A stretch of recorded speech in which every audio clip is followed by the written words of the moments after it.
Monsieur le Président, mes chers collègues, ma question s'adresse à Madame la ministre chargée des Transports.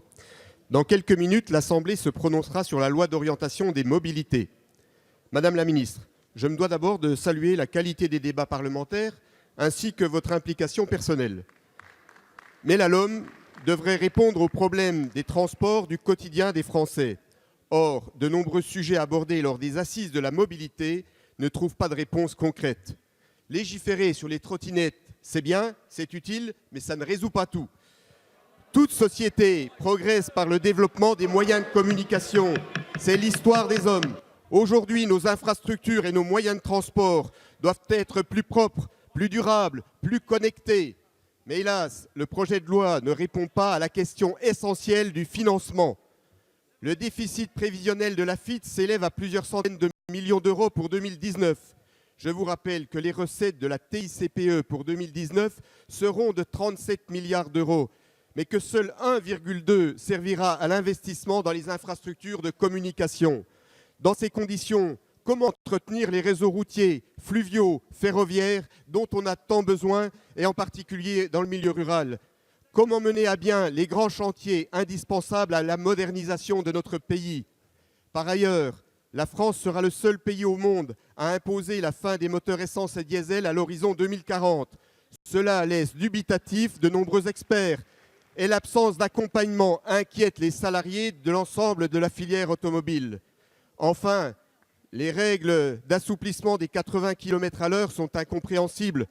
Les présidents des départements qui le souhaitent pourront repasser à 90 sur tout ou partie des réseaux départementaux. Même chose pour les maires sur les voies communales. Alors, Madame la ministre, pourquoi ne pas accepter que la même liberté soit donnée aux préfets sur les routes nationales? Merci, monsieur le député. La parole est à Madame Elisabeth Borne, ministre des Transports.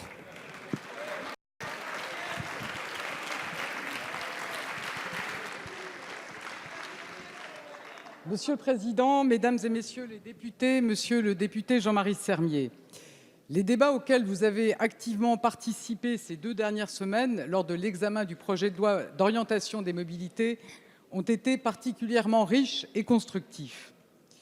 La loi mobilité, c'est d'abord un texte de confiance dans nos territoires. Confiance en permettant aux collectivités de mettre un terme aux zones blanches de la mobilité. Confiance en leur donnant des outils adaptés pour répondre en proximité aux besoins de nos concitoyens.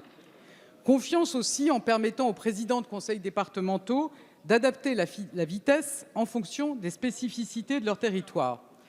Mais l'État ne sera pas en reste sur les routes nationales avec le plan de désenclavement d'1 milliard d'euros inscrit dans la programmation qui permettra également de réduire les temps de trajet sur ces axes. La confiance, c'est aussi la confiance retrouvée dans la parole de l'État. La programmation des infrastructures, c'est une trajectoire d'investissement claire, ambitieuse et réaliste. Dès cette année, l'État est au rendez-vous avec une hausse des crédits de 10%. Pour les prochaines années, nous avons eu des débats très riches, apporté des premières réponses qui ont vocation à être finalisées d'ici la loi de finances. La loi mobilité, c'est enfin la confiance dans nos filières industrielles. Inscrire dans la loi la fin de la vente des véhicules à énergie fossile d'ici 2040, c'est donner de la visibilité à nos filières que nous soutenons, que nous accompagnons, dans la continuité du plan climat de l'été 2017. C'est respecter nos engagements climatiques et c'est donner un formidable espoir aux millions de Français qui souffrent de la pollution. La loi mobilité, c'est une réponse forte aux attentes exprimées dans notre pays et je ne doute pas que nous puissions nous retrouver autour de ces objectifs. Je vous remercie. Merci.